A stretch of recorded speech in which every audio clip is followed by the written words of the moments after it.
You ever see a party so wild it looks like a Category 3 hurricane hit a nightclub? That's what it felt like the night blue strobe lights flashed across my dunes, like artificial lightning, turning my quiet slice of Florida into Vegas on the sand. There's a DJ yelling drop the bass through speakers the size of refrigerators, and the ground is shaking under my feet. Meanwhile, a bulldozer's idling right on top of my protected sea oats, and there's this inflatable flamingo, big as a minivan, drifting a little too close to a roped-off turtle nesting area. If you think I'm making this up, I wish I was. At least 200 people all dancing, drinks in hand, trampling plants that took me 3 years to establish. And right in the middle of this fever dream is the HOA president rhinestone tiara beauty queen sash that says Sandra Strong grabbing a megaphone and shouting over the chaos. Turn the protected area into VIP seating. Move those ugly ropes. Like really? That's when 2 state wildlife officers step out of the darkness like ghosts, who'd been watching the whole circus unfold, and right then I knew justice was about to show up with a badge and a clipboard. So yeah, my name's Jonah Pike, and I own this little ribbon of beach just outside Coral Key, Florida, passed down from my granddad back from when waterfront land didn't mean taking out a second mortgage on your soul. He taught me 2 things: respect the tides and keep your paperwork organized. Turns out both are life lessons.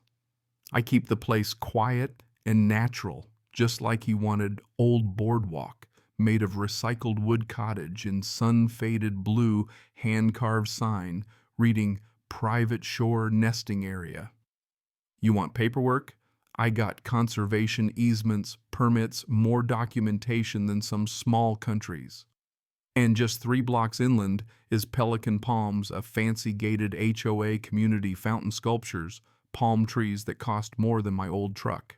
Running the show over there is Valerie Cranston. Imagine someone who believes public access means wherever she can drag a pergola and a cocktail bar. Her hobbies: weaponizing next-door color-matching sunsets, hosting wine nights where she dreams up the next neighborhood scheme, and introducing herself to cops as a community stakeholder. First time she knocks on my door, she hands me a basket of muffins and a proposal to give her HOA access to my whole beachfront. I return the basket. Big mistake. She never forgot. The first shot fired was a pink ribbon courtesy notice zip-tied to my gate. Pelican Palms intends to host its annual Beach Glow Bash. Please remove your rope lines and vegetation markers for community cohesion and aesthetic unity. I sent back a copy of my deed, my survey, the county ordinance protecting the dunes, and even a sea turtle nesting pamphlet for good measure. Her response: she fined me. I don't belong to the HOA, never join their rules. Stop 300 feet from my property, but she claims my sand clashes with their coastal gray vision and threatens escalating legal action if I don't comply. The fine started at $50 a day.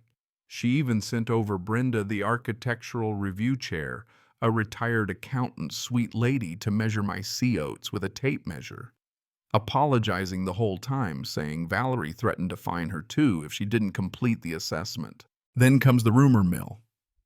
Valerie tells neighbors I'm blocking traditional beach paths, which are really state-protected turtle corridors, been there for decades. She posts online that I'm hoarding shoreline from families and children, uploads a photo of my private property sign, all dramatic like it's a horror movie.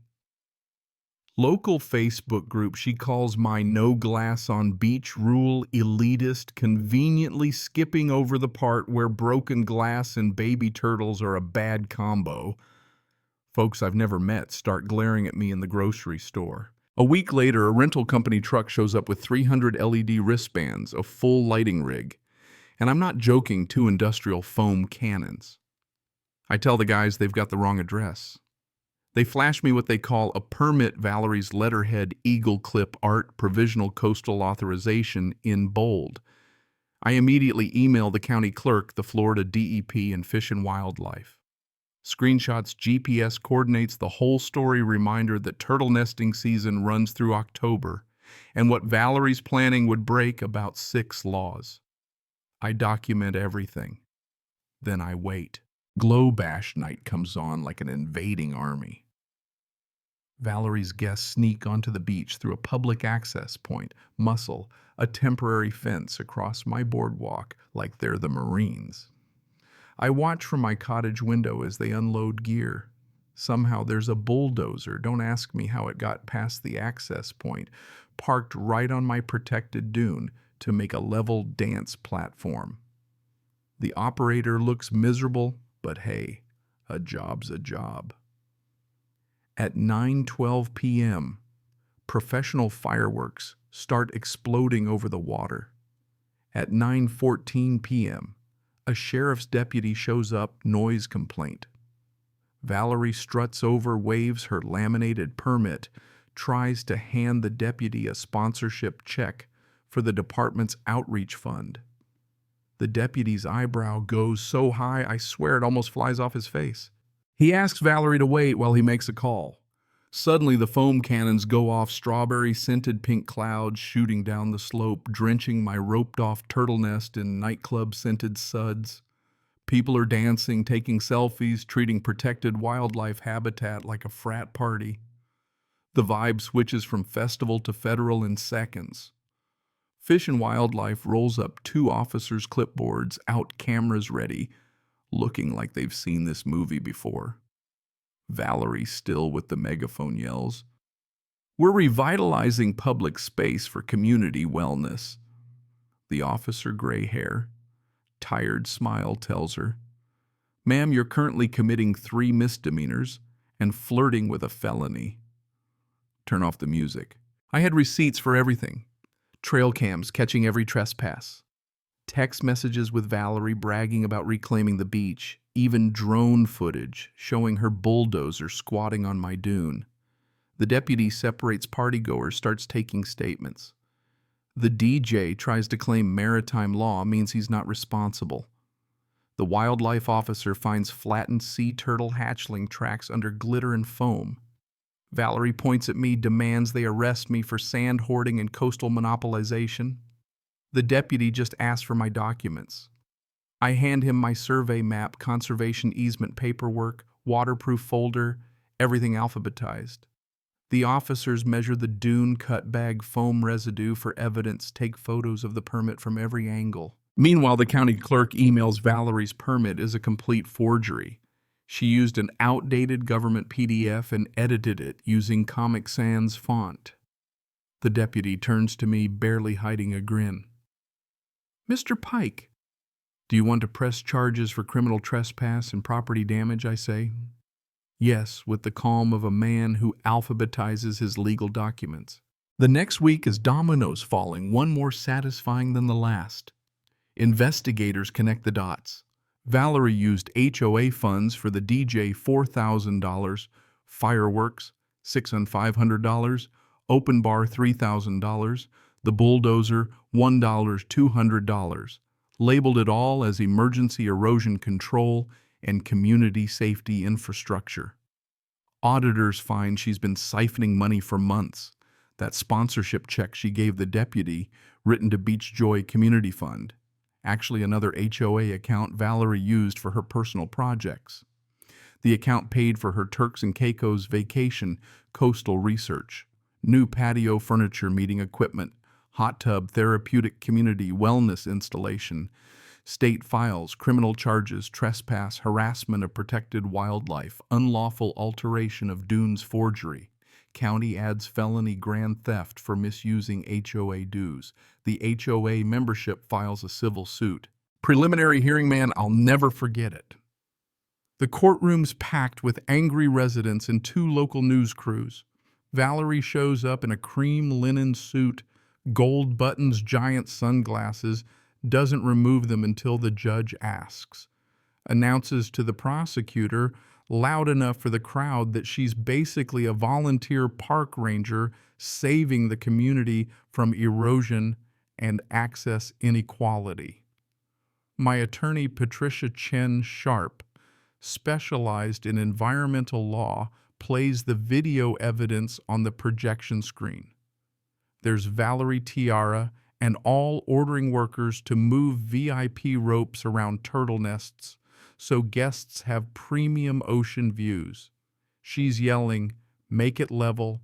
I want it flat," at the bulldozer operator destroying my dune.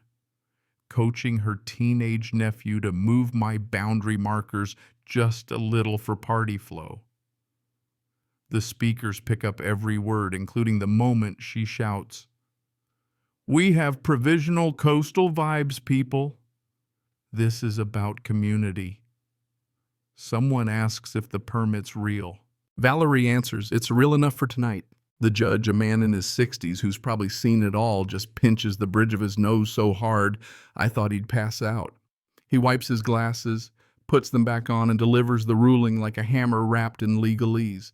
Valerie's ordered to pay me full restitution, $42,000 for new vegetation, dune reconstruction, soil stabilization. Civil penalties to Fish and Wildlife, $68,000 for the violations. Permanent injunction. The HOA can never host any event with amplified sound lights or electrical gear near the beach without full permits and environmental review. Then come the criminal charges and the courtroom goes silent. Valerie's remanded pending trial on felony forgery, 3 counts of protected wildlife harassment, criminal mischief, grand theft. The prosecutor stands up. We're pursuing up to 2 years in prison. 3 years probation and 500 hours of community service, specifically night patrols protecting the turtle nest she destroyed. As the bailiff comes with handcuffs, Valerie looks at them and actually asks, "Do these come in rose gold?" "Because I have a nickel allergy." The bailiff stares at her a good 3 seconds before saying, "No, ma'am, they do not." The whole courtroom bursts out laughing, her tiara askew, sunglasses falling off, still insisting she's innocent, and the community will see her vision once everyone calms down. The prosecutor tells me in the hallway with our evidence they're sure she'll serve at least 18 months. The look on Valerie's face when those words hit mouth open, eyes wide, all that smugness gone, was worth every sleepless night she ever gave me. For once, Valerie Cranston had absolutely nothing to say. So here's my question for you. Where do you draw the line between community and chaos? When does good intentions become a crime? I want to know. Have you ever dealt with someone like Valerie or fought to protect something that mattered? Drop your story in the comments. Tell me where you stand on justice, HOA power trips, and who really gets to call a place home. And hey, if you believe in standing up for what's right, hit subscribe, share this with someone who needs a win, and keep fighting the good fight.